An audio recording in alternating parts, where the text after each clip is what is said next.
कल्पनाशीलता में लाना है, उसको ही साक्षात्कार कहते हैं? नहीं नहीं नहीं।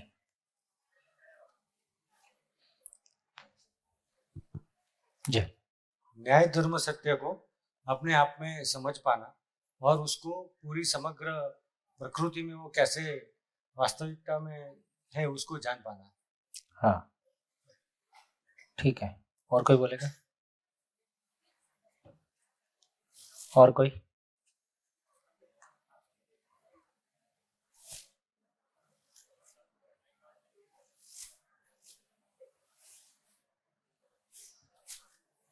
नमस्कार सर।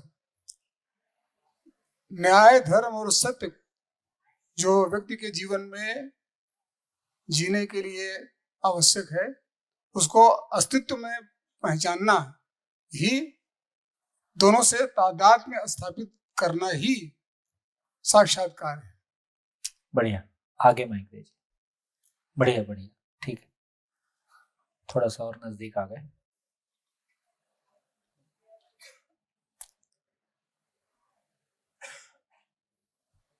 साक्षात्कार मतलब हम जब सह-अस्तित्व की बात करते हैं, मूल ऊर्जा की बात करते हैं, तो मूल ऊर्जा खुद मूल ऊर्जा पूर्ण है।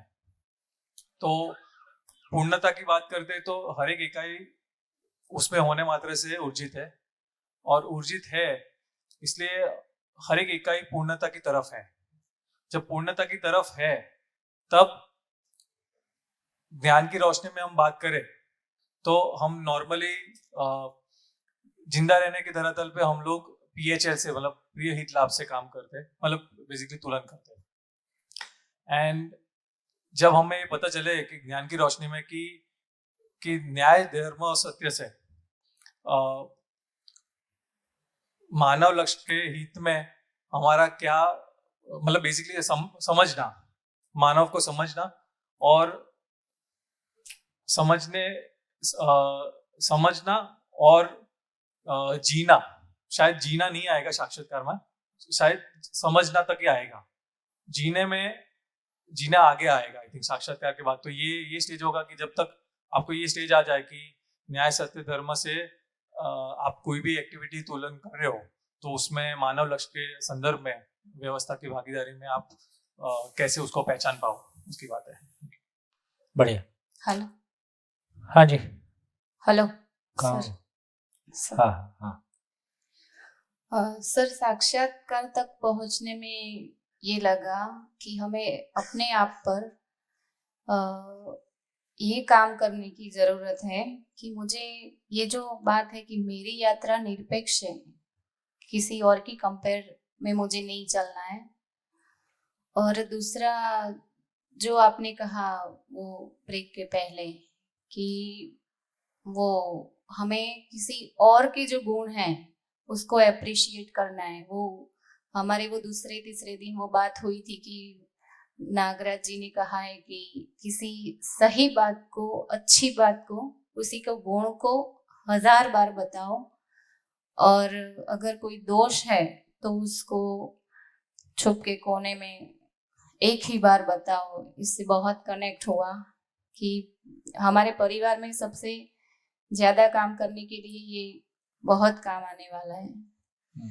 और मुझे मेरी पूर्णता के अर्थ में जीना है, ये अभी थोड़ा कंफ्यूजन में। नहीं ठीक है, जैसे जैसे पूर्णता की और क्लैरिटी होगी।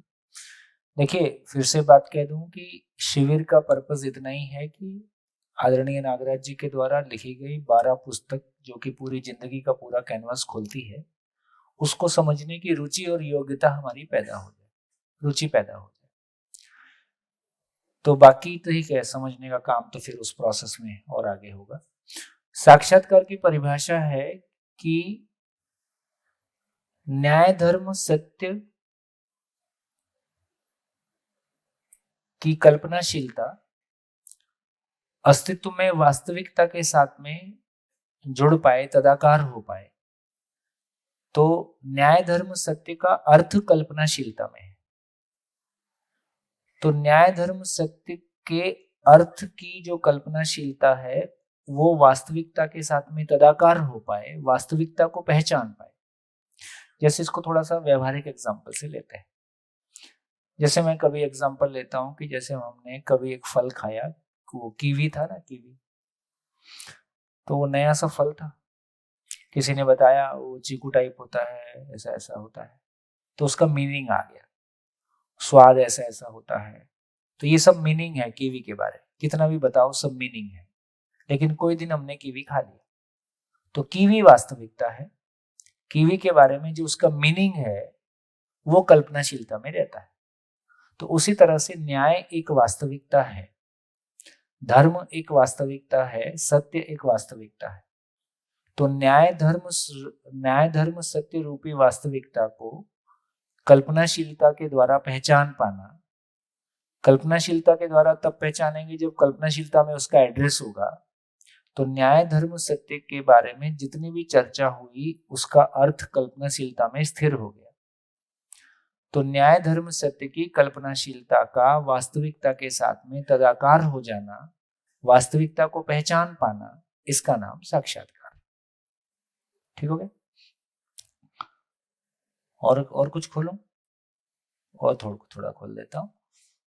तो हमको देखो, जैसे अभी हम कह रहे हैं कि ये खाली स्थान खाली है, अभी की स्थिति में हम इस खाली स्थान को खाली मानते हैं, ये कोई वास्तविकता है ऐसा नहीं मानते। लेकिन हमारा तर्क और जितना कुछ हमने चर्चा किया उससे हमारे ये ध्यान में आ गया कि ये खाली स्थान अपने आप में कोई महिमा है, ये खाली स्थान खाली नहीं है, ऊर्जा स्वरूप है। ये हमारे तर्क में आया है, ये हमारी सूचना में आया है, तर्क में आया है कि हमने वास्तविकता के रूप में पहचाना है। अभी सूचना में है, तर्क में है, वास्तविकता को पहचानना मतलब गाड़ी पार हो गई, फिर तो नैया पार हो गई। अब दूसरा, जैसे हमने पहचाना कि हमने कहा कि मानव सुख धर्मी है। जैसे मैं अभी आपको बढ़िया शेयरिंग करता हूं, जैसे मानव सुख की निरंतरता चाहता है, ऐसा वो बोलने के बाद हाँ कर देता है। लेकिन मानव सुख की निरंतरता चाहता है, ये उसको वो सुख की निरंतरता का पता नहीं है, उसको लगता है कि इंद्रिय सुख ही निरंतर हो जाता है। ये बात ध्यान में आई। प्रैक्टिकली मानव सुख की निरंतरता चाहता है, ये उसको पता नहीं है। जब ये निरंतरता चाहता है उसके सामने बोला जाता है तो वो इंद्रिय सुख को जोड़ के निरंतर करने की एक कोशिश करता है, या जब उसका अपमान होता है तो उसको लगता है कि नहीं, सम्मान और सम्मान हमेशा बना रहे, ये अपेक्षा के रूप में है, चाहत के रूप में। तो सही अर्थों में हम सुख की निरंतरता को समझकर चाहते हैं ऐसा नहीं। ये कब धीरे धीरे हमारे ध्यान में आता है? धीरे धीरे आप पाते हो कि आपके भाव और विचार में जब जब निर्विरोधिता है और जब जब आपके पास इंद्रियों का दबाव नहीं है, जब जब आप भावपूर्ण विधि से जीते हो, उस समय में जो मानसिकता है, उस समय जो भाव और विचार का हल्कापन है, जैसे एक सूत्र है कि पवित्र विचार ही मनोबल है। जब भी अपवित्र विचार हमारे को आता है, हमको खुद को खराब लगता है, खुद के अंदर हल्कापन लगता है, खुद के भीतर अपराध बोध होता है और हमारा कॉन्फिडेंस लेवल लो हो जाता है, हमारा स्वयं के प्रति विश्वास कम हो जाता है। और जब भी ये हाई रहता है, जब भी ये ठीक रहता है, भाव और विचार हमारे निर्विरोध होते हैं, कोई क्षण में ऐसे गुजरते ही हैं जब हम उस समय में, तो ये अंतर को हम देख पाते हैं कि यार ये अलग अलग टाइप की बात हो गई। तो मेरा जो पहले का भाव और विचार था और जो अभी का भाव और विचार है, ये ज्यादा सुखदायी है। और इसको लगातार देखते हुए, प्रैक्टिस करते हुए, जब आपका ध्यान अपने भाव और विचार पे बना रहता है तो आपको उसकी क्वालिटी में कम ज्यादा होना दिखाई देता है। और क्वालिटी कम ज्यादा होने के साथ साथ आपका सुख दुख भी कम होता हुआ दिखाई देता है। फिर आपको बिल्कुल क्लियरली दिखाई देता है कि मेरी ये भाव और विचार की दुनिया और इसका सुख दुख मैं बिल्कुल अलग पहचान पा रहा हूं। खाने से सुख मिला, ये मैं अलग पहचान पा रहा हूं। इंद्रियों वाला जो सुख है, ये दुनिया बिल्कुल अलग है, इसको मैं अलग से बिल्कुल क्लियरली पहचान सकता हूं कि ये अलग दुनिया है। और ये मेरे भाव और विचार में जो निर्विरोधिता है, मेरे भाव और विचार में जो समाधान है ना, जिंदगी के हर आयाम में जो समाधान है, और ये जो स्टेट ऑफ माइंड है, ये बाहर वाले से प्रभावित नहीं हो रही है, ये किसी कंपैरिजन मोड में नहीं जा रहा है। ऐसे जब इस यात्रा में चलेंगे तो ये ग्लिम्स आपको मिलेंगे। ये ग्लिम्स मिलने से आप क्लियरली पहचानते हो कि मेरी यात्रा निरपेक्ष है। ये क्लियरली पहचान लेते हैं। फिर समझ में आता है कि यार अच्छा, मैं सुख की निरंतरता क्या बोल रहा हूं। और सही मायने में सुख की निरंतरता के जिसको कहा, उसका मूल स्रोत वहां पे है कि मूल ऊर्जा या ईश्वर अनुभव काल में आनंद के रूप में प्राप्त है, विचार काल में समाधान के रूप में प्राप्त है, आचरण काल में न्याय के रूप में प्राप्त है, और व्यवसाय काल में नियम के रूप में प्राप्त है। ये मेरे सुखी होने का स्रोत है। नियम पूर्वक मैं समृद्धि को पाता हूँ, न्याय पूर्वक मैं उभय तृप्ति को पाता हूँ, समाधान पूर्वक मेरे भीतर एक स्टेट ऑफ पीस बना ही रहता है ना। और आनंद की तो फिर बात ही अलग हो गई, है ना, बात ही पूरी हो गई। तो इस तरह से जितना जितना मेरा अभी मैं घटना परक जीता हूं, है ना। कुछ हुआ, मेरे अनुकूल हो गया तो मैं सुखी हुआ, मेरे अनुकूल नहीं हुआ तो मैं दुखी हुआ। अब जैसे आप में से बहुत सारे लोगों ने बोलना शुरू कर दिया कि बाहर जो कुछ हो रहा है ये एक बात है, मेरे भाव और विचार में जो कुछ हो रहा है ये मेरे को दिख रहा है। मैं लगातार मेरे भाव और विचार का साक्षी बना रहता हूं, और मेरे भाव और विचार में जब समाधान होता है, जब अप्रभावित रहता हूं मैं बाहर की चीजों से, तो वो कैसा फील होता है। और जब भी मैं बाहर की चीजों से प्रभावित हो जाता हूं या मेरे भीतर कोई अंतर विरोध होता है, तब मेरे भाव और विचार की स्टेट कैसी होती है और उसका फीलिंग मेरे को कैसा आता है। ये जैसे जैसे हम अंदर चलेंगे, अंतर यात्रा शुरू करेंगे, तो ऐसे हम आगे बढ़ेंगे। तो क्या बोल रहे हैं, तो हमने ये पहचान लिया कि सत्य क्या है, मूल ऊर्जा को ही सत्य के रूप में पहचाना। सत्य का मतलब है कि वास्तविकता जो कभी नहीं बदलती है, एक ही वास्तविकता है जो कभी नहीं बदलती है, जिसको हमने मूल ऊर्जा खाली स्थान के रूप में पहचाना। तो ये मूल खाली स्थान खाली नहीं है, ऊर्जा स्वरूप। फिर इकाइयां कहां से आ गई, तो पता चला इकाइयां भी हैं, और खाली स्थान ऊर्जा स्वरूप है, इसलिए सभी इकाइयां अपनी पात्रता अनुसार ऊर्जित हैं। और पात्रता अनुसार ऊर्जित होने से 4 अवस्थाओं के रूप में ये सृष्टि प्रकट है, और उसमें से पदार्थ अवस्था, प्राण अवस्था, जीव अवस्था, ज्ञान अवस्था, सभी इकाइयां अपने धर्म सहित हैं। धर्म सहित हैं का मतलब है उसके होने का स्वरूप, उसकी व्यवस्था सहअस्तित्व पूर्वक उसकी व्यवस्था जैसी है। तो पदार्थ है, अपने होने को बनाए रखता है, अपने पदार्थ का होना बना रहता है, वो नष्ट नहीं होता है। कुछ भी कर लो, कोई तरीका नहीं है हमारे पास। पेड़ पौधे की बात किया, कोशिकाओं से बनी हुई रचना की बात किया, तो उसमें पुष्टि होती रहती है, ग्रोथ होती रहती है, सेल मल्टीप्लिकेशन होता ही रहता है, इसको रोकने का कोई तरीका नहीं। पशु की बात करेंगे तो उसमें जीने की आशा बना ही रहता है। मानव की बात करेंगे तो उसमें सुखपूर्वक जीने की आशा बना ही हुआ है ना। ये जो सुखपूर्वक जीने की आशा बना हुआ है, ये उपलब्धि के रूप में उपलब्ध हो जाए, इतनी हमारी यात्रा है। जिस चीज की हमारी आशा बनी ही हुई है, तो मानव में सुखपूर्वक जीने की आशा सभी मानव में प्रकृति सहज विधि से उपलब्ध है ही। ये आशा उपलब्धि के रूप में हो जाए, हमेशा मैं खुश रहूं, मैं हमेशा खुश रहूं, ये हो जाए, इसी का नाम हमारी कुल मिला के जर्नी है। यही वो पूंजी है जो मुझको कमाना है, यही मेरी कमाई है ना। बाकी तो शरीर को बनाए रखने का साधन है, उसकी भी आवश्यकता है ही है। तो ये बात समझ में आ गया।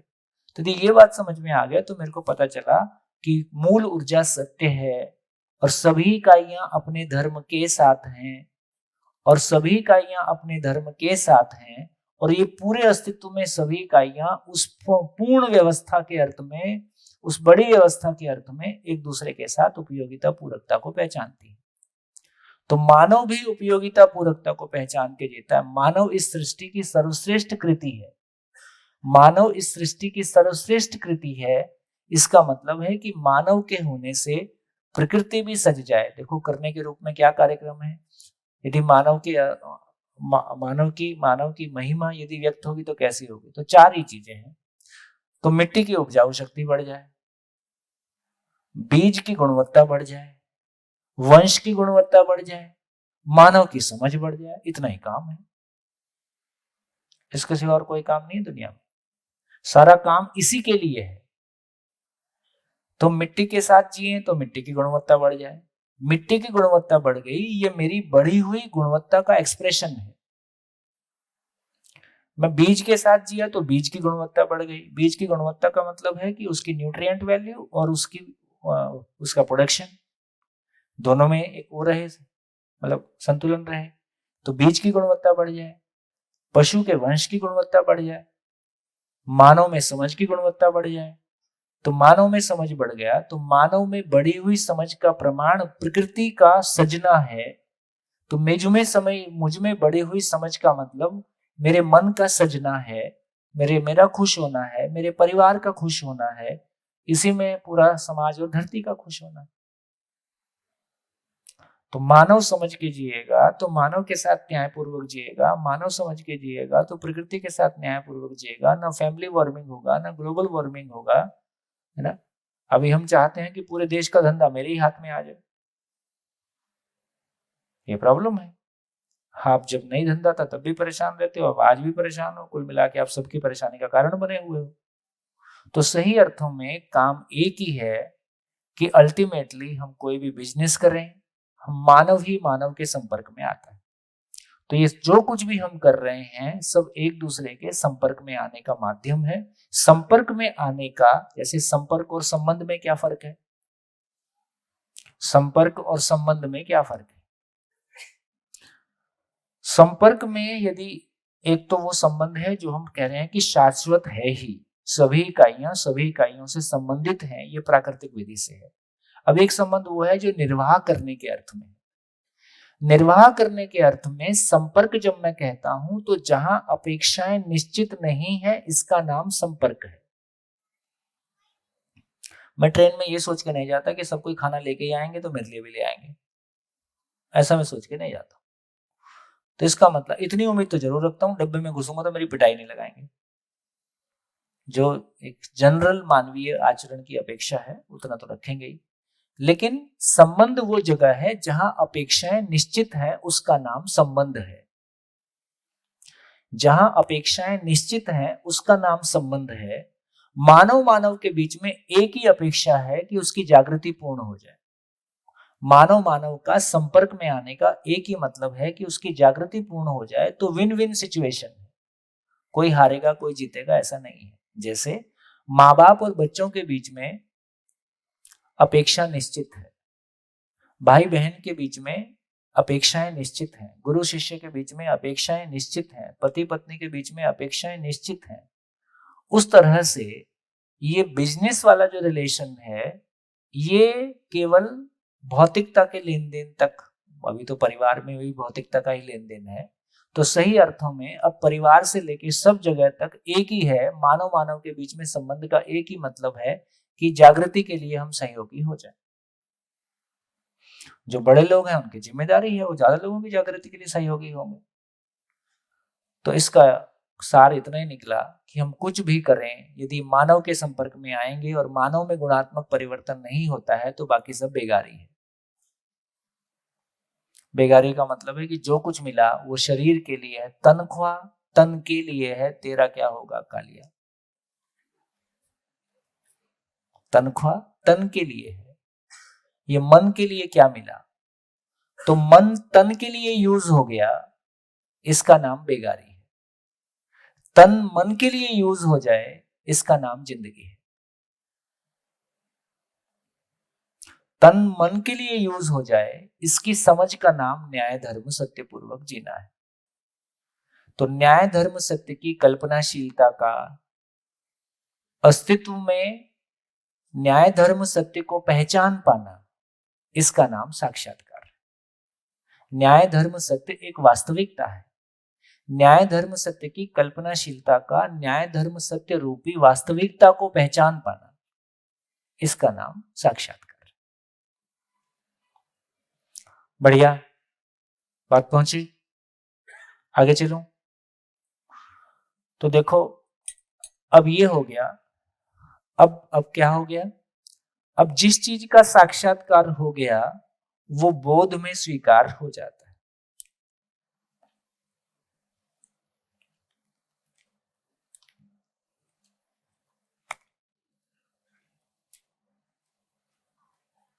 वो बोध में स्वीकार हो जाता है। बोध क्या है?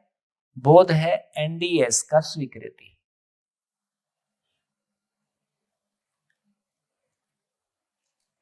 तो देखो चित्रण क्या है? चित्रण हमारी सारी जो जड़ स्मृतियां हैं, जो मेमोरी है, तो सारी हमारी स्मृतियों का स्टॉक हाउस है। बोध हमारी समझ का स्टॉक हाउस है। इतना ही अंतर हुआ। तो इसका मतलब हुआ, अब समझने लायक बात यह हुई कि जैसे मेरे को न्याय का साक्ष्य सहअस्तित्व समझ में आया, सहअस्तित्व समझ में आया, न्याय साक्षात्कार की कुल वस्तु क्या है? तो साक्षात्कार की कुल वस्तु के रूप में सहअस्तित्व का साक्षात्कार होता है। सहअस्तित्व में जीवन है, ये साक्षात्कार होता है। जीवन के स्वभाव धर्म का साक्षात्कार होता है। स्वभाव धर्म की चर्चा मैंने शिविर के रूप में नहीं की है। फिर 3 अवस्थाएं और हैं, पदार्थ, पेड़ पौधे, पशु पक्षी, इनके भी स्वभाव धर्म का साक्षात्कार होता है।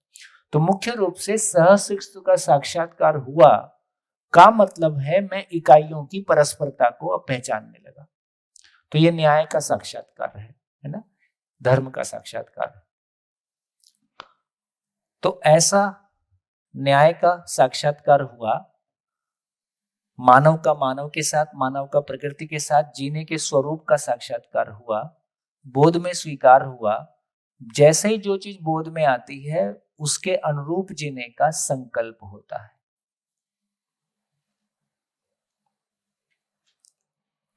तो अब क्या हो गया? अब तक मामला यहां तक था। जब मैं स्वयं को शरीर मानता हूं तो मामला केवल चित्रण तक था। चित्रण में मान्यताएं थी, इन मान्यताओं से मेरा जिंदगी संचालित था। अब मेरे को अगली विंडो खुल गई।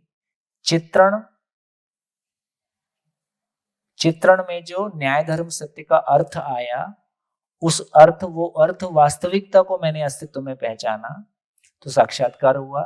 साक्षात्कार बोध में गया, है ना। साक्षात्कार जिस समय होता डायरेक्टली बोध में चला गया। बोध से वैसा ही जीने का संकल्प हुआ। अब ऐसा ही जीना है, ऐसा ही जीना है। जिस चीज का साक्षात्कार हुआ उसका बोध हुआ, उसके अनुरूप संकल्प हुआ, ऐसा ही जीना है, वैसा ही जीना है। तो उसके अनुरूप जीने का अब चिंतन लौटते समय में, इसी का नाम, जब अनुभव मूलक विधि से बोलते हैं तो इसी का नाम चिंतन है। तो अब मेरा कंट्रोल कहाँ पे आ गया? मेरा कंट्रोल जो मान्यताओं से हो रहा था, वो कंट्रोल जितना साक्षात्कार हो गया उतना यहां से कट गया और वो कंट्रोल इधर पे आ गया। अब ये सही वाला है कि गलत वाला है? ये सही वाला है। जितना साक्षात्कार हो गया उतना चित्रण ठीक हो जाता है, और अभी भी जितना साक्षात्कार शेष है उतना मैं मान्यताओं से संचालित हूं। तो एक समय आया मैं पूरी तरह से मान्यताओं से संचालित था। एक समय आया जब कुछ साक्षात्कार हो गया, जितना साक्षात्कार हो गया उतना मेरा चित्रण कंप्लीट हो गया, सही हो गया। बाकी चित्रण अभी भी उधर से चलता है। तो दोनों चीजें साथ साथ चलने लगती। कुछ आचरण मेरे बहुत अच्छे हो जाते हैं और कोई कोई समय में मेरा आचरण वैसा नहीं रहता है। इसलिए हमको आदमी पे भरोसा नहीं होता है, ये कब सही आचरण करेगा, कभी ये गलती करने लगेगा, क्योंकि दोनों सॉफ्टवेयर मेरे पास है। तो यहां से हमारा ध्यान आया। फिर जितना मेरा चित्रण ठीक हो गया उतना मेरा तुलन न्याय धर्म सत्य के आधार पे तुलन होने लगा, न्याय धर्म सत्य का विश्लेषण होने लगा। न्याय धर्म सत्य की रोशनी में अब इंद्रियां नियंत्रित रहने लगी और उस आधार पर चयन हुआ। चयन होने के आधार पर मानव के साथ में न्याय प्रमाणित, न्याय प्रमाण का मतलब हमेशा हमेशा के लिए, लेकिन कुछ समय के लिए चीजें ठीक होने लगती हैं, वो ग्लिम्स हमको दिखने लगता है। और परिवार में हम आवश्यकता को पहचानने लगते हैं। आवश्यकता को पहचान के जो अपने भीतर दूसरों से कंपैरिजन वाला मामला था वो ठीक होने लगता है, और इस तरह से हम समृद्धि के ग्लिम्स पाने लगते हैं। तो न्याय के ग्लिम्स, समृद्धि के ग्लिम्स, जैसा जैसा ये ग्लिम्स पाते हैं इसकी तृप्ति वापस आस्वादन में होती ही रहती। जितनी ये तृप्ति होती है उतना और बेहतर समझने की इच्छा, और बेहतर न्याय धर्म सत्य को और बेहतर पहचान समझने की इच्छा, साक्षात्कार और बढ़ता है। तो साक्षात्कार क्रमशः घटना है, साक्षात्कार क्रमशः घटना है। चित्रण भी सुनना एक दिन में हो जाएगा कि समय लगेगा? क्रमशः घटना है। सुनना भी क्रमशः घटना है। तुलन एक दिन में हो जाएगा कि तुलन में भी समय लगेगा? कोई चीज, आज कोई चीज दिख गई, आज उसकी लगा कि एक तो कुछ बात बन गई, तो क्रमशः ये भी क्रमशः है। तो श्रवण भी क्रमशः है ना। मनन भी एक दिन में नहीं हो रहा है, वो भी क्रमशः है। साक्षात्कार भी क्रमशः है, क्रमशः और अधिक और अधिक और अधिक। जितना जितना साक्षात होता गया उतना उतना बोध पूरा होता गया। इसी को अवधारणा कह रहे हैं। कोई दिन ये होते होते बोध पूर्ण हो गया।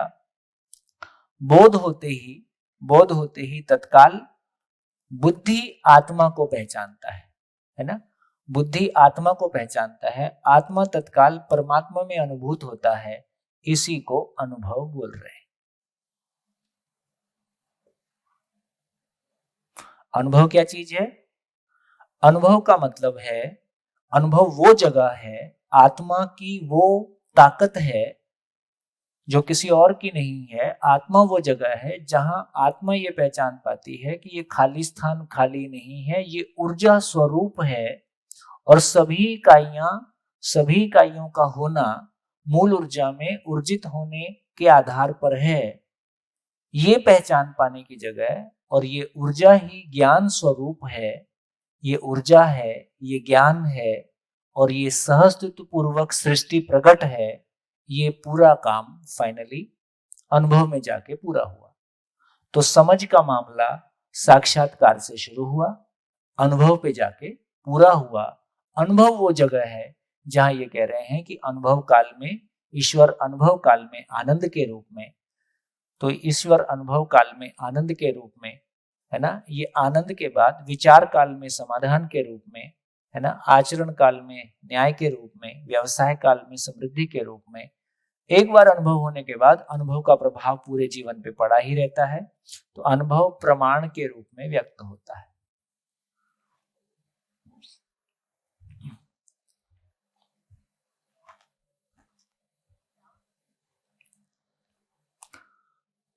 इसी को, संकल्प को बोल रहे हैं रितंभरा।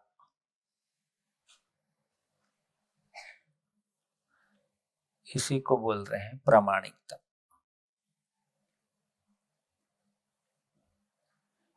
इसी को बोल रहे हैं 5 स्थिति क्रिया, 5 गति क्रिया।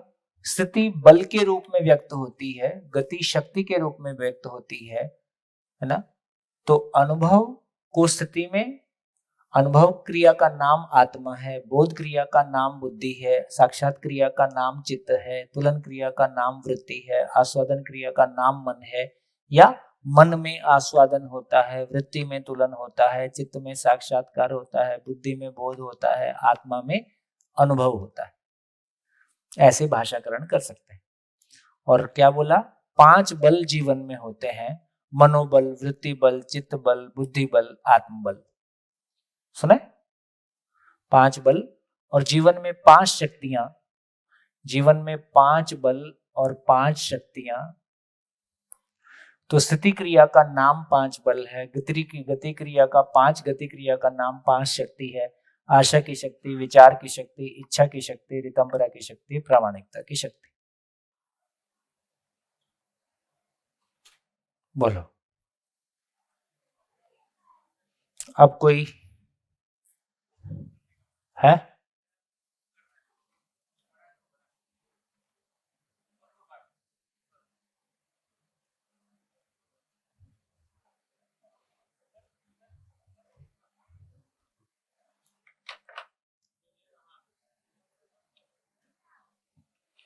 हाँ जी, अब ध्यान से देख लो और कोई क्वेश्चन मन में आता हो तो वो बोलो। मुझको एक बार ब्रीफ में कहना होगा तो मैं कह दूंगा। हाँ, रितंभरा का मतलब, रित मतलब होता है सत्य, सत्य से भरा हुआ। तो जो शुद्ध बुद्धि है ना, उसको रितंभरा के रूप में पहचाना गया। और कुछ? हाँ जी। भैया तो फिर आत्मबल और आत्मविश्वास। हाँ, ये अच्छा है। देखो, दो शब्द हैं, स्वयं के प्रति विश्वास और आत्मविश्वास, ऐसे दो शब्द हैं। तो जब मैं जीवन को पहचानता हूं एज ए होल, इसका नाम स्वयं के प्रति विश्वास है ना। स्वयं के प्रति विश्वास कहां पे आ जाएगा? स्वयं के प्रति विश्वास तो साक्षात्कार से शुरू हो गया। साक्षात्कार के पहले भाषा है, अर्थ है। चित्रण में भाषा है, अर्थ है, वास्तविकता अभी नहीं है। साक्षात्कार वो जगह है जहां हम वास्तविकता को पहचान लें। कौन सी वास्तविकता? सूक्ष्म वास्तविकता। मन की ताकत है कि वो स्थूल वास्तविकताओं को पहचानता है। जैसे शरीर एक स्थूल वास्तविकता है, मन शरीर को पहचानता है, मन खाने को पहचानता है, ठंडी को पहचानता है, गर्मी को पहचानता है। ये मन की ताकत है कि वो भौतिक रासायनिक फिजिकल केमिकल जो रियलिटी है उसको उसके साथ में तदाकार होता है, उसको पहचानता है। चित्त की ताकत है कि वो सूक्ष्म रियलिटी के साथ में तदाकार होता है, सूक्ष्म वास्तविकताओं को पहचानता है। तो जो चित्त है, जिसको साक्षात्कार कह रहे हैं, साक्षात्कार वो जगह है, चित्त की वो स्थिति है जो कि सूक्ष्म वास्तविकता है। जितना भी, जैसे जीवन सूक्ष्म है, शरीर स्थूल है, नियम सूक्ष्म है, तो नियम को पहचानने की ताकत मन के पास नहीं है। जीवन को पहचानने की ताकत, सहअस्तित्व को पहचानने की ताकत, न्याय धर्म सत्य को पहचानने की ताकत साक्षात्कार की जगह में है। यहां हमने वास्तविकता को पहचाना। फाइनली व्यापक वस्तु, खाली स्थान, ऊर्जा स्वरूप है, ये पहचानने की ताकत, फाइनली इसको अनुभूत करने की ताकत वो चित्त के पास भी नहीं है, बुद्धि के पास भी नहीं है, वो आत्मा के पास ही है ना। तो इस तरह से हम पहचानते हैं। जब हम जीवन को पहचाना तो स्वयं के प्रति विश्वास, जिस दिन आत्मा को पहचाना उस दिन आत्मविश्वास। तो अभी हमारा आत्मविश्वास शब्द कितना खोखला है। अभी तो हम ईगो को आत्मविश्वास बोल रहे हैं, काफी मुश्किल में।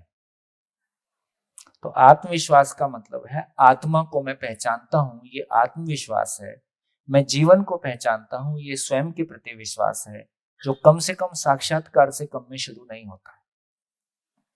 और अभी तो साक्षात्कार तो आगे की बात, अभी तो हमारा जीना स्वयं को शरीर मानकर अपने आप में जांच लें, कब कब मैं सामान से सम्मान की तलाश में जीता हूं, सुविधा से सुख की तलाश में जीता हूं, तो पता चलेगा कि अच्छा मैं स्वयं को शरीर मान के जीता हूं। जैसे हमको आदमी को देख के, जैसे हम किसी भी मानव को देखें तो हमको शरीर दिखाई देता है कि मानव दिखाई देता है? शरीर दिखाई देता है। मानव दिखाई देगा, इसकी पहचान क्या होगी? मानव दिखाई देगा, ये कैसे पता चलेगा है? उसके साथ कोई अपनापन महसूस होगा, उसके साथ कोई अपनापन महसूस होगा, है ना। उसके साथ कोई रिश्ता महसूस होगा, उसके साथ कोई अपनापन महसूस होगा। जैसे किसी हमारे पिता की उम्र के आदमी को हम पिता जैसा देखते हैं, अपनी माँ की उम्र की महिला को हम माँ जैसा देखते हैं। तो इस तरह से हम सारे मानव को कैसा देखते हैं? हम मानव को रंगों में विभाजित करके देखते हैं, कि धर्मों में विभाजित करके देखते हैं, कि हमको शरीर के अर्थ में देखते हैं। तो इससे पता चलेगा कि यार मेरा देखने का लेवल अभी कैसा है। तो इससे हमारे अंदर एक जांच भी हो जाएगी कि मैं कहाँ खड़ा हूँ, कहाँ देखता हूँ। और अपने भाव और विचार पे, अपनी कल्पनाशीलता पे ध्यान जाएगा तो अपने को पता ही चलेगा कि मैं अभी क्या कर रहा हूँ। 24 घंटे जैसे ही मेरा ध्यान इस बात पे चला जाता है कि मेरा भाव और विचार मेरे सुख दुख का कारण है, घटनाएं मेरे सुख दुख का कारण नहीं है, तो 24 घंटे मैं अपने भाव और विचार पे बैठा ही रहता हूँ। मेरा ध्यान अपने भाव और विचार पे बना ही रहता है और मुझको पता ही चलता है कि क्या चल रहा है इसमें, है ना। क्योंकि अनुभव की रोशनी मेरे पास आ गई है। तो अनुभव की रोशनी में मेरा चित्रण में क्या चल रहा है, ये मेरे को अपनी गलतियों का पता चलता है। काम की बात क्या है, कोई दूसरा मेरे को अपनी गलती बताए तो मैं दूसरी गलती बता देता हूँ। जिस दिन मुझको ही अपनी गलती दिखने लगे, अब किसको बताऊं, तो उसको ठीक ही करना होता है। तो ये पावरफुल बात है कि ज्ञान की रोशनी में, पूर्णता की रोशनी में हमको अपना अधूरापन दिखने लगता है। और हमको अपना अधूरापन दिखने लगता है, ये हमको स्वीकार नहीं होता है। हम अधूरेपन से मुक्ति ही पाना चाहते हैं, हम पूर्णता ही चाहते हैं। पूर्णता की जो बात है वो साक्षात्कार से शुरू होती है, जब हम वास्तविकता को, उन सूक्ष्म वास्तविकताओं को पहचानते हैं। जब कह रहे हैं न्याय धर्म सत्य के साथ जीना होता है, तो जीने वाला कौन है? तो जीवन ही जीने वाला है। तो जीवन को पहचाने बिना जब हम शरीर को पहचानते हैं तो शरीर के साथ जी सकते हैं, जीवन को पहचानते हैं तो जीवन के साथ जी सकते हैं, जीवन सापेक्ष जीते हैं, संबंध सापेक्ष जीते हैं।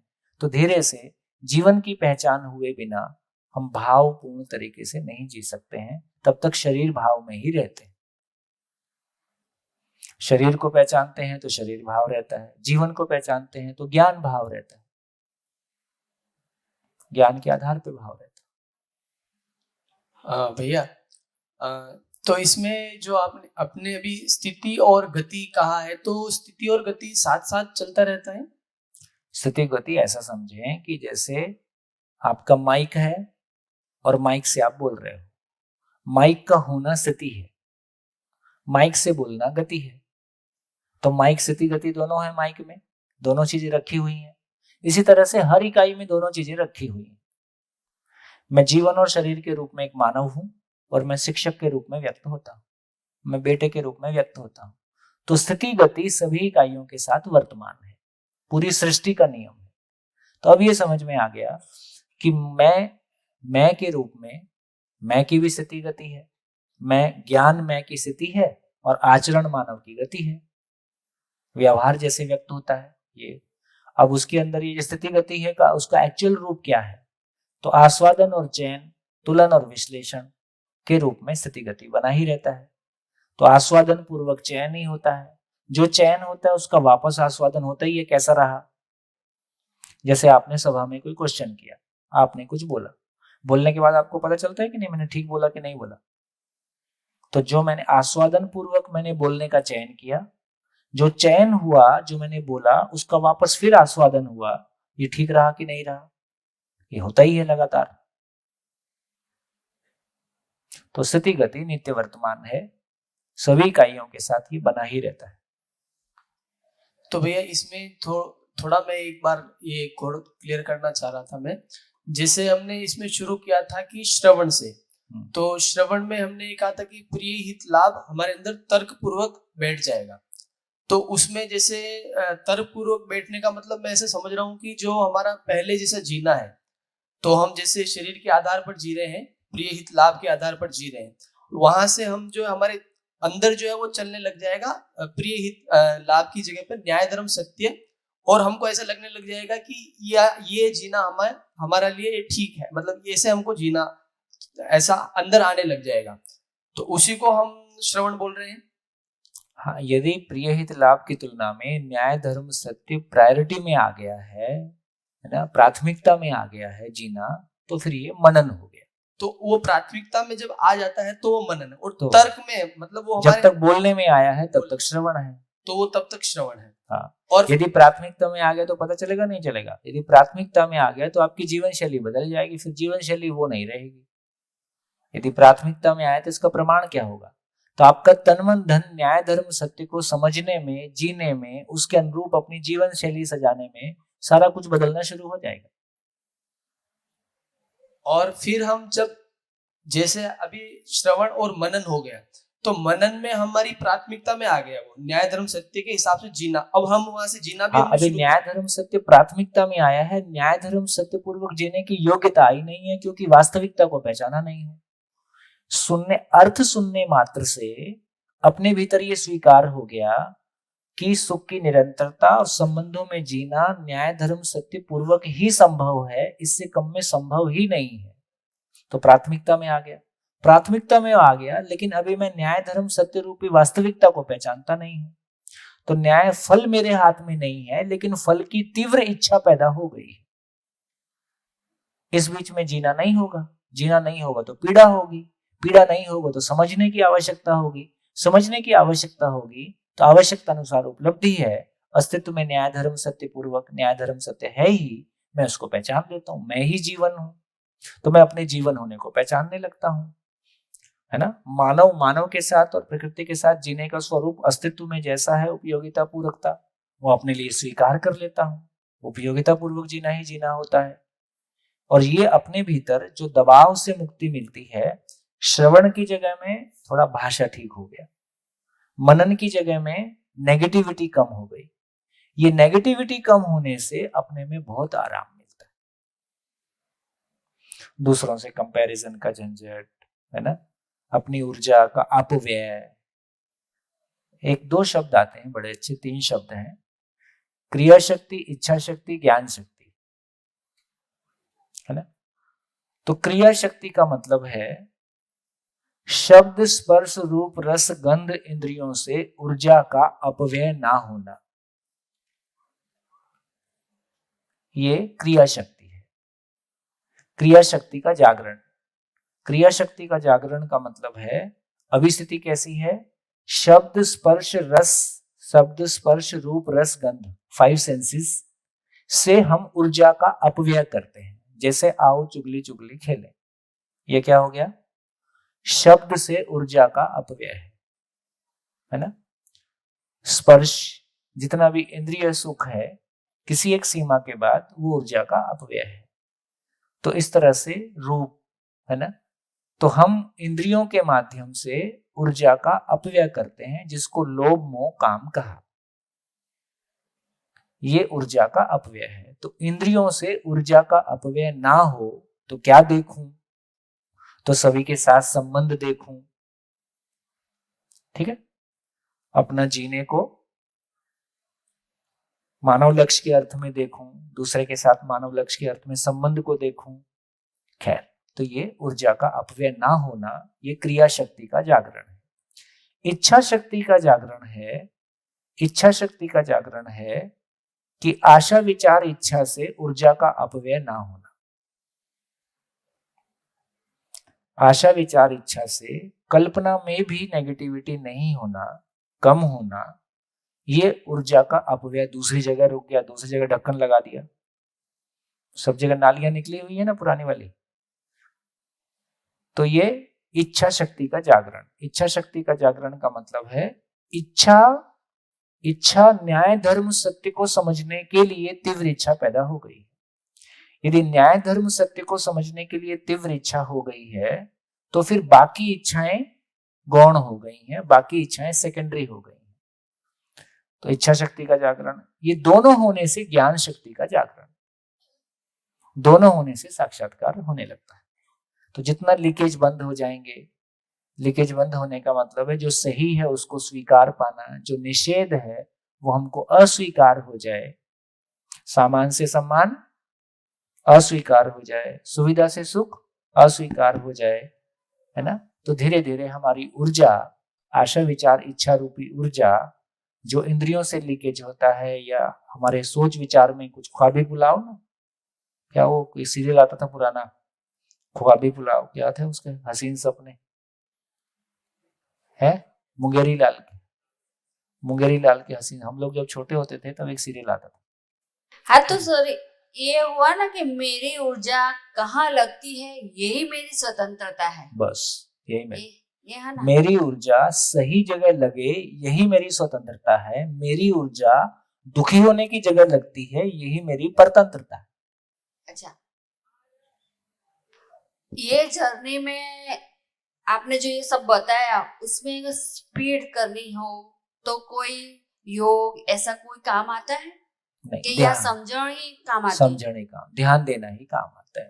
पूरा इस दर्शन में एक ही साधना है, न्यायपूर्वक सोचना, न्यायपूर्वक बोलना, न्यायपूर्वक जीना। ये 24 घंटे की साधना हो गई ना। अभी तक ध्यान साधना आधा घंटे की थी, 1 घंटे की थी, है ना। ये 24 घंटे की ध्यान साधना हो गई कि न्यायपूर्वक सोचना, न्यायपूर्वक बोलना, न्यायपूर्वक जीना, न्याय धर्म सत्य को समझना। तो न्याय धर्म सत्य को समझना, न्यायपूर्वक बोलना, न्यायपूर्वक जीना, न्यायपूर्वक सोचना, बस यही साधना, 24 घंटे की साधना है। भैया क्या हुआ? मुंगेरी लाल के हसीन सपने। तो मुंगेरी लाल अलविदा हो गए। हाँ जी भैया, हाँ। साक्षात्कार में जैसे न्याय धर्म सत्य की वास्तविकता के रूप में पहचान हो गई। हाँ। अभी जो श्रवण और मनन में कल्पना में था, हाँ तो वहां पे पहचान हो गई। बिल्कुल। तो फिर जब बोध में, जैसे अभी आपने इसको बताया था कि जो साक्षात्कार में पहचाना वही बोध में स्वीकार हो गया। बोध में अलग से कोई चीज जाएगी ही नहीं। जो भी साक्षात्कार होगा वो बोध में इकट्ठा होते रहता है। बोध हमारी समझ का स्टॉक हाउस है, समझ की स्टोरेज है।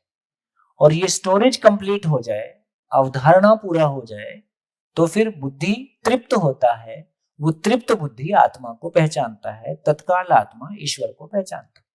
अच्छा, तो अभी 4.5 क्रिया में जैसे आपने बताया था, बुद्धि स्वीकार नहीं करती उसको, लेकिन हाँ। वो उसको देख पाती है गलत। बहुत बढ़िया, बहुत बढ़िया। तो ये तो- काम क्या हो गया, ये बात क्या हो गई कि बुद्धि में कोई भ्रम नहीं जाएगा। देखो ये बात समझने की है, जितना भी भ्रम है, भ्रम का मतलब सामान से सम्मान, सुविधा से सुख, जितना भी भ्रम है वो चित्रण तक जाएगा, बुद्धि में कोई भ्रम नहीं जाएगा।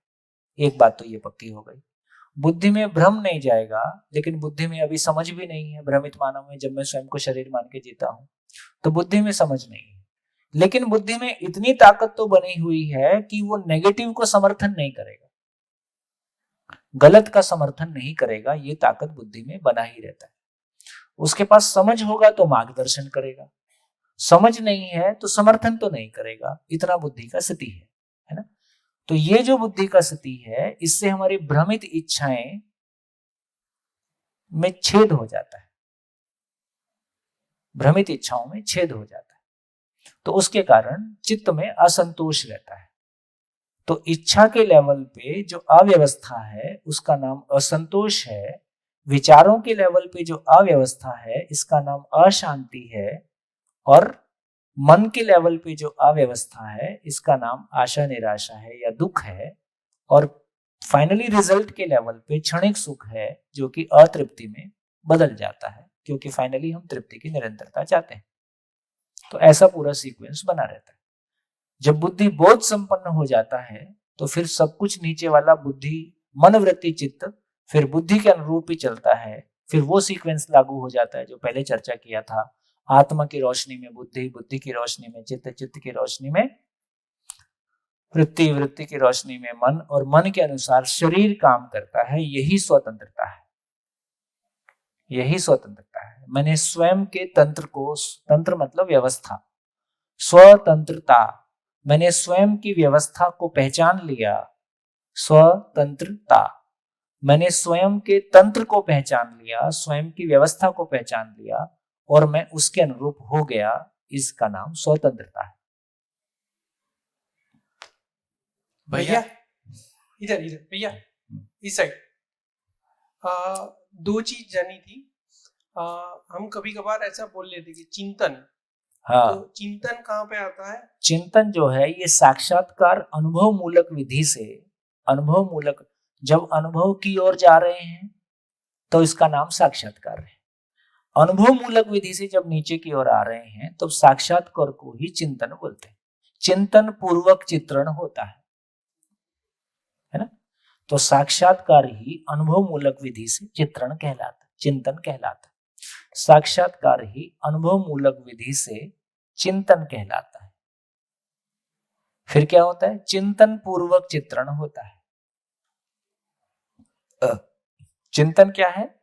मानव और प्रकृति के साथ जीने के स्वरूप का नाम चिंतन है।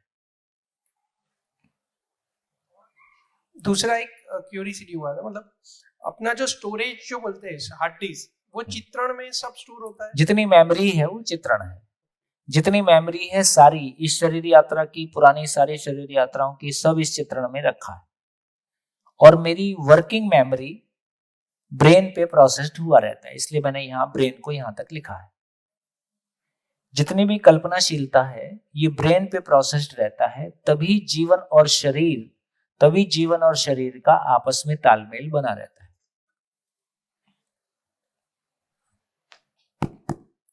भैया इस तरह હવે मेरे दिमाग में क्वेश्चन है कि थिंकिंग प्रोसेस और जो अपने दिमाग में आने वाला ड्रीम, सपना, उसमें क्या कोई कनेक्शन है? हाँ, उसका एक बढ़िया सूत्र है। आपको क्या सपने आएंगे उसका सूत्र है, और क्या नहीं आएंगे उसका सूत्र है। व्यवहार में प्रमाणित ना होने वाली कल्पनाएं स्वप्न है। जैसे आपको ये सपना कभी नहीं आएगा कि मैं मेल हूं कि नहीं हूं, लेकिन ये सपना आपको आ सकता है कि मैं एग्जाम देने जा रहा हूं, तैयारी नहीं हुई। कितने लोगों को आता है? ये बहुत लोग को तंग कर रहा है पढ़ाई में।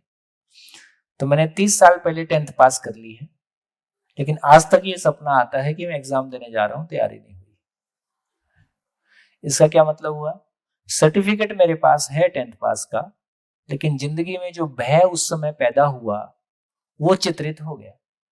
वो चित्रित हो गया, वो आज भी कभी उभर आता है। तो व्यवहार में प्रमाणित ना होने वाली कल्पनाएं स्वप्न हैं।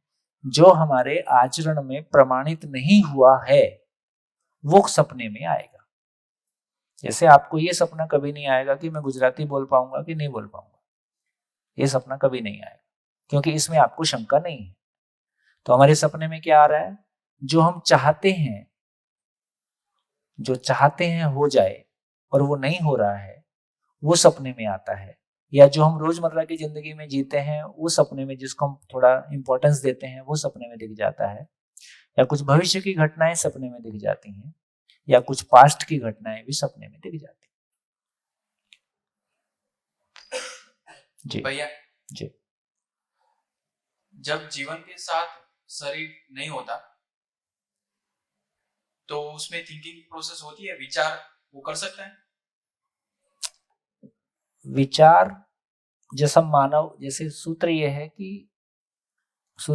कि जीवन में भ्रम होता है, मानव में आवेश के रूप में व्यक्त होता है। जीवन में भ्रम का मतलब मैं शरीर हूं, ये जीवन में अभी भी है, और यदि शरीर छूट गया तब भी रहेगा। तो भ्रमित मानव स्वयं को शरीर माने रहता है, शरीर मरने को अपनी मौत मानता है। मैं मर गया हूं ऐसा मानता हूं, दोबारा शरीर मिलने से मैं जिंदा हो गया हूं ऐसा मानता हूं। भ्रमित मानव की कहानी ऐसी है। और जागरूक मानव में, जागृत मानव सशरीर भी उसको पता है कि मैं शरीर से अलग हूं, है ना, और मैं नहीं मरता हूं, और शरीर मरते समय भी उसको पता है कि मैं तो हूं ही हूं, शरीर मर रहा है। तो वो शरीर के मरने का साक्षी होता है, दृष्टा होता है, तो वो अपने आप में बना ही रहता है। तो मरने के बाद वो अब विचार पक्ष जो है, विचार पक्ष एक विचार पक्ष वो है जो आवेश से जुड़ा हुआ है। जैसे मन में, जैसे मेरे को कोई चीज खाना बहुत, कोई चीज के बिना मैं रह नहीं पाता हूं, मेरे को खाने की बहुत अच्छा लगता है, और वो मेरी मान्यता में रखा हुआ है। अब वो चीज सामने आ जाती है, या मेरे को उसकी इच्छा पैदा हो जाती है, तब आवेश पैदा होता है। भ्रम हमारे भीतर बहुत सारे रखे हुए हैं, लेकिन कोई एक भ्रम के लिए आवेश कब पैदा होता है? जब मैं उसको पाने की कोशिश करता हूं, जब मैं उसको शरीर से एग्जीक्यूट करने की कोशिश करता हूं, उसका नाम आवेश, तब वो आवेश में आता हूं। तो मेरी मान्यता है कि पैसा ही सब कुछ है, ये भ्रम है। लेकिन लालच कब व्यक्त होता है? जब लालच का अवसर सामने आ जाता है, तब वो लोभ के रूप में व्यक्त होता है। तो जीवन में भ्रम होता है, मानव में आवेश होता है। अब आवेश का विचार सशरीरी आएगा। अध्ययन करना कराना ये सशरीरी होगा। तो जीवन में आंशिक रूप से विचार कुछ बना रह सकता है, लेकिन जैसा मानव विश्लेषण करता है, इतना सूक्ष्म विश्लेषण सशरीर नहीं होगा, बिना शरीर के नहीं होगा। और जब सूचनाएं जीवन में रहती हैं, दूसरा क्वेश्चन है, विचार जीवन में रहता है, नहीं रहता ऐसा नहीं। हाँ। और जब शरीर के साथ रहता है तो ऐसा कोई स्टेट होता है कि वहां पे कोई विचार ना हो, नो विचार स्टेट, ऐसा कुछ? क्यों पूछ रहे हो? क्योंकि बहुत और पता चला है कि ऐसा कोई स्टेट है, जानने को मिला है कि कोई ऐसी समाधि में जा सकता है कि वहां पे कोई सोच या विचार नहीं हो सकता। क्या हो सकता है? इसलिए मैंने क्यूरियोसिटी हुई। देखो, संसार ये तमाम उपलब्धियां विचार पूर्वक हुई हैं, तो जो इतनी इंपॉर्टेंट चीज है उसकी हत्या करना हम क्यों चाहते हैं? विचार मानव के लिए सबसे बड़ी ताकत है ना। तो इसका मतलब ये हुआ कि विचारों में समस्या है, इसलिए हम विचार शून्य होना चाहते हैं। वो विचार हमको थकाते हैं, वो विचार हमारे को खुशी नहीं देते हैं, इसलिए हम विचारों को बंद करना चाहते हैं। यदि विचारों में समाधान होगा तो वो विचार सहज रूप से बने रहते हैं, आवश्यकता अनुसार चलते रहते हैं, वो हमको परेशान नहीं करते। तो विचारों में समाधान आ जाए, ये ज्यादा सही बात है कि विचार चुप हो जाए, शून्य हो जाए। विचार शून्य होना है कि विचारों में समाधान होना है? तो विचारों में समाधान।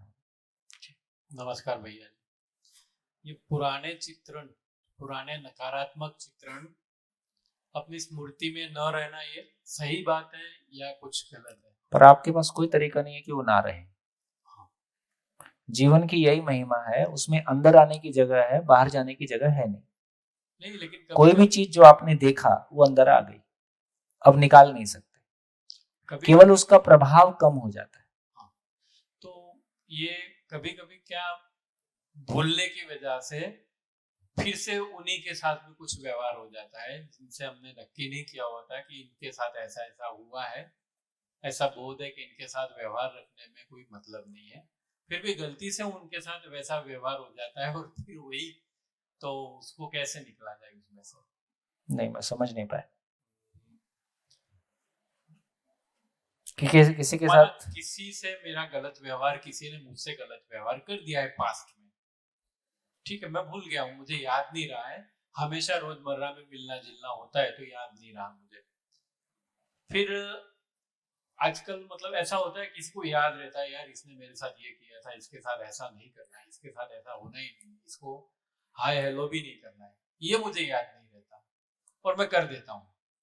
कैसे ये याद नहीं रहता है तो फिर आपको वो जख्म याद है नहीं, उसका प्रभाव आपके ऊपर नहीं। तो ये सही है मेरी? सही है।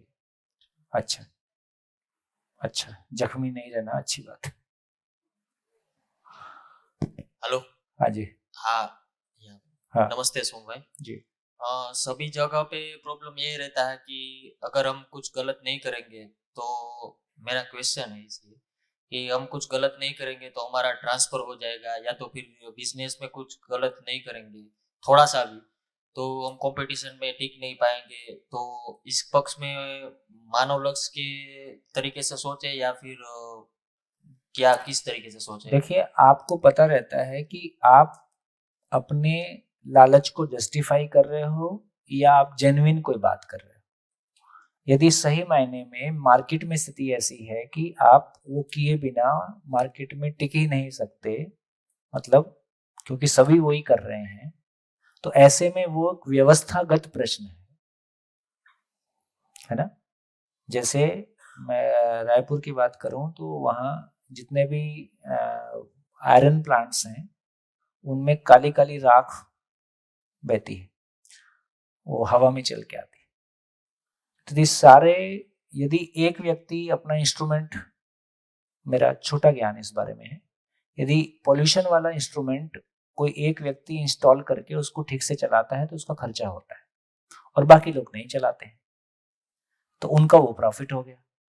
अब मेरे को ये देखना है कि मेरे पास इतना प्रॉफिट है कि यदि ये इतना कम भी हो जाता है और उसकी खुशी मेरे को रहती है कि मैं कम से कम मैं समाज में पॉल्यूशन नहीं कर रहा हूँ, तो मैं क्या उसको बर्दाश्त कर सकता हूँ? यदि इंडस्ट्री की वायबिलिटी ऐसी है कि वो इंस्ट्रूमेंट लगाने से मेरा प्लांट ही अनवायबल हो जाता है, तो मेरी मजबूरी है पॉल्यूशन करते रहना, क्योंकि बाकी लोग ऐसा नहीं कर रहे। तो ये हमको समझना होगा कि प्रॉब्लम व्यक्तिगत है कि प्रॉब्लम व्यवस्थागत है। बात समझ में? यदि प्रॉब्लम व्यवस्थागत है तो उसका ठीक होना व्यवस्था के साथ होगा। यदि प्रॉब्लम व्यक्तिगत है, यदि मैं मेरे प्रॉफिट मात्र के लिए, तो मैं सोचता हूँ कि मेरा पहले 100 रुपये प्रॉफिट होता था, इस काम को मैं नहीं करता तो मेरा 5 रुपये प्रॉफिट नहीं होगा, 10 रुपये प्रॉफिट नहीं होगा। लेकिन 10 रुपये प्रॉफिट ना हो, लेकिन उससे जो मेरे को खुशी मिल रही है, उससे जो मेरा जीना मेरे लिए तृप्तिदायक है, परिवार और समाज के लिए तृप्तिदायक है, तो 10 रुपये नहीं मिलेंगे तो कोई दिक्कत नहीं है। तो मैं लालचवश किसी गलती को करता हूं या व्यवस्थागत तरीके से किसी गलती को करने के लिए बाध्य हूं, ये दोनों चीजों को हमको क्लियरली पहचानना होगा, है ना। जैसे हम मान लो हम ऑर्गेनिक फार्मिंग करके जीते, अब ऑर्गेनिक फार्मिंग और ये सब काम करके, और हम भी कोई उसको बिल्कुल रात दिन मैं उसी में लगा रहता हूँ ऐसा नहीं है, लेकिन उससे इनकम इतनी ही है कि घर चल जाए बस। लेकिन वो हमारे लिए स्वीकार्य है क्योंकि हमने ऐसी जीवन शैली को स्वीकार रखा है। उससे जो हमको इनकम कम मिलती है पर खुशी ज्यादा मिलती है, और वो हमको स्वीकार है। तो जो चीज हमको स्वीकार है तो उसके साथ हम निभ जाते हैं, तो कम भी मिले तो कोई बात नहीं। तो वो सारी चीजें हमको उस लेवल पे देखना है कि जीवन तृप्ति कितनी हो रही है और शरीर की आवश्यकता कितनी है, जीवन की आवश्यकता कितनी है। कुछ चीजों को हम जीवन तृप्ति के लिए करते हैं। भाई आदमी सारा पैसा कमा के लास्ट में क्या करेगा? जब तक लगता है पैसे से सुखी होऊंगा तब तक आदमी पैसा इकट्ठा करता है, जब लगता है पैसे से सुखी नहीं होऊंगा तब दान देना शुरू करेगा, क्योंकि अल्टीमेटली सुखी तो होना चाहता है। तो इसका मतलब है कि संतुलन को हम पहचान सकते हैं, और फाइनली इस बात को तो हमने पहचान ही लिया कि मेरा समझदार होना, मेरे परिवार का समझदार होना, समाज में सभी का समझदार होना, ये मेरे परिवार के लिए मेरी जरूरत है। तो सब जगह मेरा इन्वेस्टमेंट क्या होगा, सब जगह के लिए मेरे तन मन धन का नियोजन क्या होगा, इस रूप में मैं एक संतुलन। अभी तो इतना लगता है बस पैसा भर आ जाए, बाकी कुछ भी हो जाए चलेगा। फिर हम देखेंगे कि जिंदगी आ जाए, उसके लिए क्या करना है वो सोचेंगे, तो रास्ते निकल आएंगे। हेलो भैया, वो जो जीव है वो किसी शरीर को धारण करता है, शरीर को चलाता है। हाँ, चलाता है। जीवन किसी शरीर को चलाता है। जीवन किसी शरीर को चलाता जीवन है। या तो मानव शरीर को चलाता है या पशु शरीर को चलाता है। तो ये कैसे, मन में प्रश्न उठता है कुछ कि ये कोई मेरा बेटा जो मेरे यहाँ आया, मैं उसकी माँ हूँ, मेरे घर पे ही उसका जन्म हुआ, वो कोई जीव शरीर लेके आया, ये चयन कैसे रिलेटेड? उसका सूत्र ऐसा है कि 2 प्रकार से शरीर का चयन होता है। शरीर, जब मैं स्वयं को शरीर मानता हूं तो शरीर की अनुकूलता प्रतिकूलता के आधार पर किस घर में आना है मैं चुनता हूं। मैं ही चयन करता हूं कि मुझको किस घर में आना है। जब मैं प्रयोजन को पहचान लेता हूं तो प्रयोजन के आधार पर चयन होता है। 2 प्रकार से चयन होता है। तो सामान्यतः जो लोग स्वयं को शरीर मानते हैं वो अपना घर, अपना कुटुंब, अपनी भाषा, अपना धर्म, अपना गांव, अपना राज्य, इसी में रिपीट मारते हैं क्योंकि वहीं वो कंफर्टेबल फील करते हैं। जिनको प्रयोजन के साथ जीने का सेंस आ गया, फिर वो अपना पराया नहीं देखता। जहां जिंदगी का पर्पस पूरा होगा वहां शरीर चलाने को स्वीकार करता है। बस इतनी बात। तो वो ऋणानुबंध कहते हैं ना हमारे। यही ऋणानुबंध है। यही ऋणानुबंध है कि जिनके साथ मैं अपने आप को रिलेट फील करता हूं। जहां मैं, सारा ऋणानुबंध किस बात के लिए है? सारा ऋणानुबंध इस बात के लिए है कि जो दुख है वो कम हो जाए और सुख बढ़ जाए। सारा इसी बात के लिए है। तो सारा ऋणानुबंध उसको पूरा करने के लिए, यदि किसी बच्चे ने आपके परिवार को स्वीकारा है तो आपके परिवार के साथ उसकी स्वीकार्यता है। और ऐसा जनरल भी हो सकता है, नहीं भी हो सकता है ना, जनरल भी हो सकता है, लेकिन सामान्यतः ऐसा स्वीकारा जा सकता है कि हमारे परिवार के जीवन हमारे ही परिवारों में ज्यादातर रिपीट करते हैं। जब तक जिंदगी की कोई लक्ष्य का चयन वो नहीं कर लेते हैं, फिर वो लक्ष्य के हिसाब से चलेगा। तो उसको तो मुक्ति नहीं बोल सकते। हाँ, इसको तो मुक्ति नहीं बोल सकते। जब तक हम शरीर की अनुकूलता प्रतिकूलता में चयन करते हैं गर्व का, तब तक तो मोहवश, लोभ मोह काम वश है। तब तक ऋणानुबंध इसी की सीमा में है, लोभ मोह काम की सीमा में है। जब मैं प्रयोजन को पहचानता हूं तब फिर मैं प्रयोजन के आधार पे शरीर चलाता हूं, वो मुक्ति की ओर है। हेलो। Hello sir. हाँ हाँ सर, ये जो जीवन है जो शरीर यात्राएं करता है तो उसका मतलब वो पूर्णता को पाने के लिए करता है। तो अब ये प्रश्न ये हो रहा है कि अगर किसी जीवन ने पूर्णता को पा लिया तो फिर उसका क्या होता है? मतलब वो फिर से कोई शरीर, पूर्णता को पाने का एक समझ की पूर्णता है, एक आचरण की पूर्णता है ना। तो और जो एक गठन की पूर्णता है वो अस्तित्व विधि से हो गई है। तो जीवन जड़ परमाणु विकास पूर्वक चैतन्य हुआ है, ये एक ट्रांसफॉर्मेशन है जिसमें कि अब ये दोबारा जड़ नहीं हो सकता है। इसमें सोचने विचारने की क्षमता बनी रहेगी और ये अपनी यात्रा आगे करेगा। अब ये समझ की पूर्णता को पाना चाहता है, उसका नाम अनुभव है। अनुभव होने से समझ की पूर्णता हो गई। समझ की पूर्णता होने के बाद ये आचरण की पूर्णता पाना चाहता है। जो समझा है उसको प्रमाणित करके देखना चाहता है। तो प्रमाणित करने का मतलब है परिवार में समाधान समृद्धि पूर्वक जिया जा सकता है, समाज में भयमुक्ति पूर्वक जिया जा सकता है, प्रकृति में संतुलन पूर्वक जिया जा सकता है। आचरण भी प्रमाणित हो गया, इसी का नाम दिव्यता है। अब ये पद मुक्त है, अब ये फाइनल मुक्ति हो गई। तो आज समझ की पूर्णता और आचरण की पूर्णता ये प्रमाणित हो गया, तो ये अब मुक्त है, ये मुक्त है जी। हेलो, जन्म के दरमियान जो जीव है वो हृदय में पहले आता है मस्तिष्क में? हृदय मस्तिष्क में क्यों जाएगा यार? जो अरे जीव जो जगह आप ये कह रहे हो कि माँ के गर्भ में जो शिशु है वो भी मान लो 4.5 महीने का है, 4 महीने का है, उसको जीवन चलाएगा तो कहाँ जाएगा? तो उस शरीर में जाएगा, शरीर में जाएगा। तो मृत्यु दरमियान क्या होता है? पहला मस्तिष्क में जीव छोड़ता है, जब डॉक्टर ने बोलते हैं क्या हृदय। अच्छा, वैसा बोल रहा है। जब आदमी मरता है तो जीवन कहाँ से निकलता है, ऐसा बोल रहा है? हाँ, ऐसे ही बोल रहा हूँ। देखो ये ना बहुत सारी बातें, तो ऐसा हो सकता है कि, लेकिन शरीर में इतने बड़े बड़े छेद हैं, जीवन की दृष्टि से देखें तो कहीं से भी निकल जाए, है ना। फिर भी उसका कोई अलग अलग लेवल का कुछ अलग नियम होता होगा, ऐसे मैंने ध्यान नहीं दिया, तो कोई खास बात नहीं। ओके, वो नान्यता जाति केवी रीते नान्यता जाति कैसे बनती है? क्या?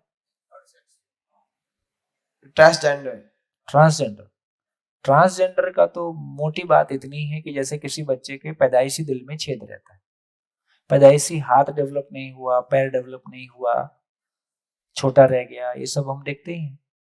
तो किन्हीं लोगों में उनके प्रजनन तंत्र ठीक से विकसित नहीं हुए, उसी को हम थर्ड जेंडर बोल रहे हैं। थर्ड जेंडर में भी मेल होता है, फीमेल होता है।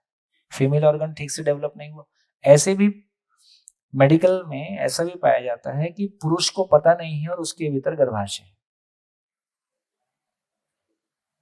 तो ये एक तरह से शरीर में किन्हीं कारणों से, है ना, जैसे मैंने कहा कि दिल में छेद पैदाइशी है, तो पैदाइशी शरीर में कोई कमी रह गई, उस तरह से प्रजनन तंत्र में कमी रह गई, इसका नाम थर्ड जेंडर। और बोलिए। हाँ जी भैया,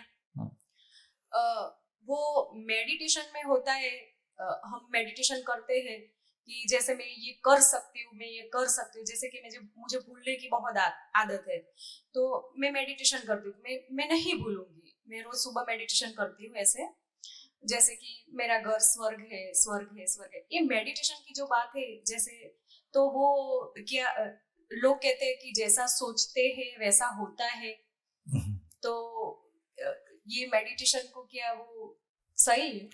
अपना ही मनोबल जुटाने की बात है, सारा खेल मनोबल का है ना। हेलो भैया जी, अपना ही मनोबल हम विकसित करने की कोशिश करते हैं, अपने आप को ही ढांढस देने की कोशिश करते हैं कि मैं कर सकता हूँ, मैं कर सकता हूँ, तो थोड़ा सा हम पॉजिटिव हो जाते हैं, उसका कोई प्रभाव पड़ता है। हेलो, वो करना चाहिए, समझने से फिर सारा काम होता है। देखो मेमोरी के मामले में ऐसा है, जो हमारे लिए आवश्यक है वो हमको याद रहता है, जो अनावश्यक है वो याद नहीं रहता, और उम्र के साथ साथ एजिंग इफेक्ट आता है। तो वो मुद्दा नहीं है, मुद्दा ये है कि हमारी जिंदगी में समझ ना होने के कारण इतने सारे कॉम्प्लिकेशन, अंतर विरोध और बाह्य विरोध इतने बने रहते हैं कि उसमें उलझ के बहुत सारी उपयोगी चीजों पे हमारा ध्यान नहीं रहता है। यदि हमारा मन शांत रहेगा तो जो भी चीजें हमारे काम की हैं, मैं बहुत सारे लोगों के नाम भूल जाता हूँ, मैं ये कभी नहीं भूलता हूँ, तो क्या मतलब है इसका? इतना ही मतलब हुआ कि कोई एक बार शिविर करता है और शिविर में 4 क्वेश्चन पूछ लेगा तो मेरे को चेहरा याद रहेगा। मैं तो हर हफ्ते नया शिविर करता हूँ, हर हफ्ते नए लोगों के बीच में रहता हूँ, तो इसका मतलब ये हो गया कि जिस चीज को हम प्रायोरिटी देते हैं, तो सबके नाम याद रखना मेरी जरूरत नहीं है। नेताओं को सबके नाम याद रहते हैं क्योंकि उनको बाई नेम बुलाने से वोट मिलता है। तो इसका मतलब है कि जिसकी जो जरूरत है वो उसको ध्यान रखता है। तो कोई क्या ध्यान रहे नहीं रहे बहुत मैटर नहीं करता है, समझने का काम करें, बाकी चीजें अपने आप संतुलित हो जाएंगी। समझने का वातावरण बनाएं। विशेष रूप से कह रहा हूं, विश्वनगर वालों से विशेष रूप से कहना चाहता हूं, ये आपका सौभाग्य है कि आपके शहर में, आपका शहर छोटा है ये भी आपका सौभाग्य है, और आपके शहर में एक इतनी बड़ी गतिविधि हो रही है ये भी हमारा सौभाग्य है। हम मिलके अपने परिवारों को कैसे सजाएंगे, अपने परिवार कैसे सुंदर होंगे, स्वस्थ होंगे, मानसिक रूप से बेहतर होंगे, और ऐसा वातावरण हम कैसे बनाएं, इसके लिए गंभीरता से सोचिए। आपके पास बड़ा अवसर है ना, क्योंकि छोटे शहर में हम 5 मिनट में एक दूसरे के पास पहुंच जाते हैं। दिल्ली जैसे शहर में एक दूसरे के पास पहुंचने में 1.5 घंटा लगता है और वो हिम्मत आदमी नहीं कर पाता है। तो बड़े शहरों में आपस में मिलना जुलना बहुत कठिन होता है, सारा समय सड़क पे गुजरता है, समय जिंदगी के लिए कम मिलता है, दबाव ज्यादा है, भौतिकता के दबाव ज्यादा है। छोटी जगह में जिंदगी आराम में है, हमारे पास ज्यादा समय है ना। तो ये एक बड़ा अवसर है, इसको चूके मत, है ना। कभी कभी जिंदगी में ऐसे अवसर आते हैं, ऐसे माहौल बनते हैं, तो उसमें आगे बढ़ जाएं, उसमें चूके मत। जी हेलो सर, देव मानव और दिव्य मानव क्या डिफरेंट है? तो देखो, एक तो ये क्वेश्चन बहुत अच्छा है, ये आपके ध्यान में ठीक से आ जाए तो इसका मतलब है अनुभव पूर्वक मानव चेतना, देव चेतना, दिव्य चेतना के ज्ञान से संपन्न हो जाता है। अनुभव के बाद और कोई ज्ञान शेष बचा नहीं है, ज्ञान के रूप में आदमी पूरा हो गया। अनुभव पूर्वक हमने परिवार में समाधान समृद्धि को प्रमाणित किया, इसका नाम मानव है। समाज में अखंडता को, भयमुक्ति को प्रमाणित किया, इसका नाम देव मानव है। और चारों अवस्थाओं में संतुलन को प्रमाणित किया, इसका नाम दिव्य मानव है। मानव, देव मानव, दिव्य मानव ज्ञान रूप में समान है, उपयोगिता के विस्तार को हमने मानव, देव मानव, दिव्य मानव के रूप में पहचाना है। पढ़िए।